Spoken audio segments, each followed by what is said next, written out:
Bentrovate e bentrovati da Ivan Fiorillo. Parleremo oggi del capro espiatorio preferito dall'Occidente, ovvero Vladimir Putin. L'articolo della Repubblica che abbiamo smentito nel numero uscito questa settimana su Ferrari Italia risale ormai a qualche settimana fa, ma nel frattempo in queste settimane sono accadute altre cose che riguardano Putin, altre accuse gratuite al presidente della Federazione Russa. Ad esempio è accaduto il presunto avvelenamento di quello che si è detto essere il capo dell'opposizione russa, ovvero Navalny. Ma innanzitutto non è il capo di un bel niente, infatti in Russia ha ben poco seguito Navalny, l'intera Russia è pienamente putiniana. Esistono delle altre opposizioni a Putin nelle città principali, quelle più grandi come Mosca e San Pietroburgo, ma nulla a che vedere con Navalny. E in più si è detto appunto che è stato subito è stato accusato Putin di questo avvenimento.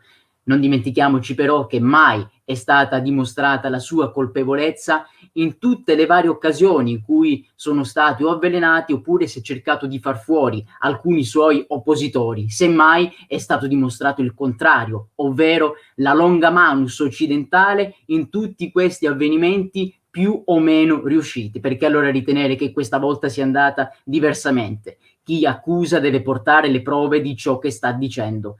E in più è successo il caso del vaccino. È uscito il vaccino non occidentale, cioè il vaccino russo contro il SARS-CoV-2 e subito tutto l'Occidente contro questo vaccino. Deve essere sicuro, deve essere ancora testato, non è sicuro. Bene, tutte le cose che sono state dette fino a questo momento riguardo invece i vaccini occidentali, adesso invece vengono detti riguardo un vaccino non occidentale. Solamente che chi lo diceva fino all'altro ieri era etichettato come un Novax. Adesso invece, in assenza addirittura di tutti i dati che devono essere analizzati prima di parlare di vaccino non sicuro, stiamo parlando di quello della Russia, già si parla di un vaccino che non è sicuro e che non si darebbe a nessuno, non si dovrebbe dare a nessuno, né a tutta la popolazione né a delle fasce ben precise di popolazione, perché appunto non sarebbe sicuro. Ecco un'altra accusa gratuita. Ma veniamo all'articolo che è uscito mercoledì. Smentiamo un articolo pubblicato dalla Repubblica. In questo articolo si afferma che è stata realizzata una ricerca ad opera di un sito che si chiama Politico Europe e la Repubblica ce ne dà un resoconto. Innanzitutto però la ricerca non è stata realizzata da Politico Europe, ma è stata una notizia ripresa da questo sito e la notizia era uscita qualche giorno prima per la prima volta sul New York Times Post. Qual è l'accusa? Dietro le teorie negazioniste, attenzione a questo termine, negazionista non ha alcun senso in questo caso, andate a vedere il vocabolario. Dietro queste teorie riguardo il virus SARS-CoV-2 si nasconderebbe la disinformazione russa. Anzi, non si nasconderebbe, si nasconde. La Repubblica ce lo dà come una certezza. Un'accusa che però né nella Repubblica né sul Politico Europe né sul New York Times Post trova riscontro nei dati di fatto. Non viene portata alcuna prova per dimostrare questo assunto. Ma veniamo a quello che dice la Repubblica. Non si può parlare quindi di negazionismo, non possiamo dire che l'articolo, che la ricerca è stata realizzata da Politico Europe, ma nell'articolo della Repubblica si afferma che il sito russo Sputnik, nella sua versione romena, secondo il Politico Europe, avrebbe diffuso delle campagne antimascherine contro la popolazione più giovane. Ma se andiamo a leggere quello che c'è scritto proprio nel Politico Europe, troviamo scritto un'altra cosa. Infatti si parla di campagne antimascherine contro nei riguardi della popolazione giovanile. A proposito di mascherine parleremo nelle prossime dirette, riferendosi però alle parole dette da un membro del governo che non cita il sito Sputnik, ma parla in generale di disinformazione che è avvenuta sulla rete nei riguardi appunto delle mascherine. Poi più avanti nell'articolo, sia sul Politico Europe sia sul New York Times Post, quindi sulle fonti originali della Repubblica, anche se una sola di queste viene citata in maniera errata, si parla del sito Sputnik. E cosa si dice? Vengono riportate le parole della direttrice di un centro, di un istituto americano. E in questo caso si parla di disinformazione in generale legata alla versione romena del sito Sputnik, e secondo questa direttrice questo sito avrebbe contribuito a diffondere delle informazioni errate riguardo questo coronavirus. Innanzitutto, quindi, non stiamo parlando di mascherine, non viene accusata di questo, ma viene accusato di altro. Il fatto è che però questa direttrice non porta assolutamente alcuna prova di quello che dice, ma non solo, perché possiamo andare noi stessi a visitare non solo la versione romena del sito Sputnik, ma anche le altre versioni. Esiste per esempio una versione italiana. Bene, scopriremo un qualcosa di diverso. Infatti il sito Sputnik, sin dall'inizio di questa vicenda, cioè sin dall'inizio dell'epidemia primaverile, è stato una delle poche testate che ha contribuito ad un'informazione pluralista riguardo quello che accadeva. Proprio per questo è stata una delle testate che ha diffuso un'informazione più corretta e più attendibile riguardo ciò che stava accadendo, e continua a farlo ancora oggi, proprio perché ha dato voce a chi uno spazio non lo trovava nei media invece mainstream. Parliamo dei media occidentali, parliamo in questo caso anche e soprattutto dell'Italia. E come fare per vedere tutto questo? Bene, sin dall'inizio di questa vicenda, quindi sin da febbraio,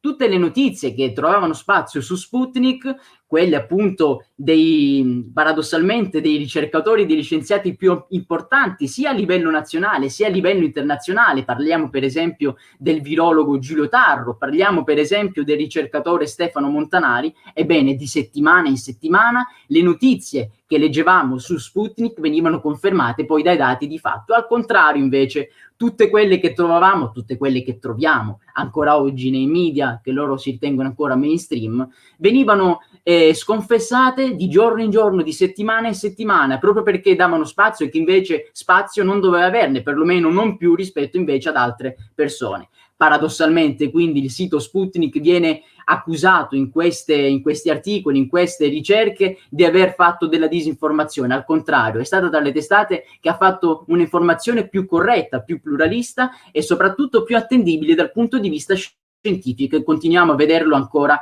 oggi. Ma c'è di più. Infatti nell'articolo della Repubblica vengono anche inserite delle informazioni che non si trovano né sull'articolo di Politico Europe né sull'articolo, la notizia originale del New York Times Post, delle notizie tra l'altro che non hanno alcun riscontro da nessuna parte, quindi totalmente inventate, ma che contribuiscono a diffondere la disinformazione su Putin e sulla Russia, contribuiscono ad aumentare la russofobia. Ma c'è ancora dell'altro. Infatti viene citato alla fine un sondaggio, ma viene citato in maniera errata. Andiamo infatti a leggere cosa dice questo sondaggio. Secondo il 41% degli intervistati in Romania, il SARS-CoV-2 sarebbe frutto di un'ingegnerizzazione di laboratorio ad opera degli Stati Uniti d'America per dominare il mondo. Questo è scritto nel sondaggio.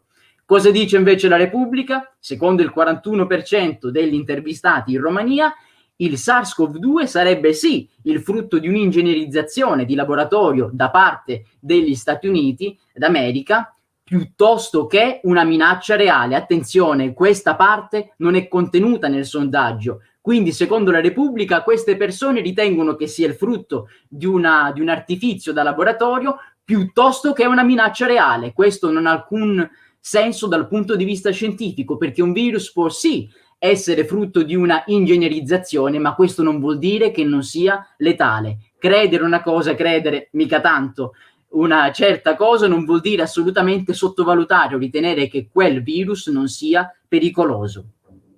E chi l'ha scritto questo articolo? È stato scritto da un giornalista che abbiamo imparato a conoscere qualche mese fa, che ha divulgato diverse informazioni totalmente sbagliate sulla Svezia. Vi ricordate? Eravamo nel pieno dell'epidemia primaverile del coronavirus e arrivavano notizie allarmanti dalla Svezia, che non era assolutamente in grado di gestire quello che stava succedendo. Lei, che non aveva voluto il lockdown, ovvero il confinamento, ecco che adesso subito si trovava un sacco di focolai, una situazione ingestibile. Ma chi già all'epoca si informava, guardava i dati reali riguardo quello che stava accadendo e soprattutto leggeva ciò che le testate nazionali, cioè le testate svedesi, dicevano riguardo quello che stava accadendo proprio nella loro nazione, già in presa diretta si era reso conto di tutte le stupidaggini che venivano divulgate sia dai siti mainstream, dai giornali e telegiornali, sia soprattutto da questo giornalista della Repubblica che abbiamo smentito questa settimana riguardo invece altri discorsi riguardo la Russia e riguardo Putin.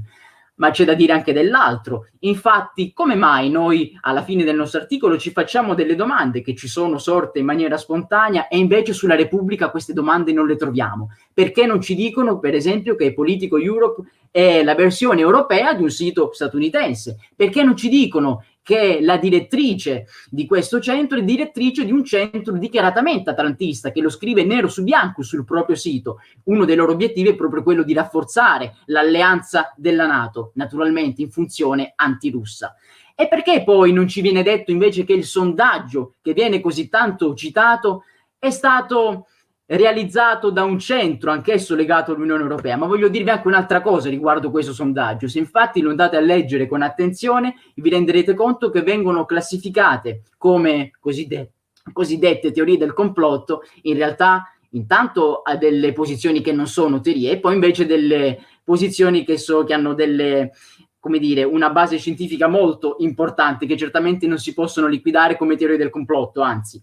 E dall'altra parte vengono citati come rimedi falsi per esempio delle situazioni che possono in realtà contribuire ad aumentare, a migliorare la situazione del proprio sistema immunitario. Parliamo per esempio della vitamina C, quindi non sono dei falsi rimedi contro il coronavirus.